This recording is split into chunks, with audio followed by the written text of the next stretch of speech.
Hello everyone, welcome back to another episode of Technologyglance. Today in this video, I'm going to guide you through how you can disable Grok personalization on X. So let's get started. Firstly, open X app in your device, then tap on your profile icon. Next, tap on Settings and Privacy. After that, tap on Privacy and Safety. Then scroll until you find Grok personalization. Next, tap on it. After that, you can see the option of allow your X data as well as your interaction input and result.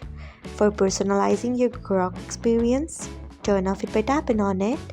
So this is how you can disable Grok personalization on X. Thanks for watching. If you found this guide helpful, we would love it if you hit the thumbs up button below. We upload great new tech tutorials like this one every day, so do not forget to subscribe to our channel and hit the bell icon so that you'll never miss another update.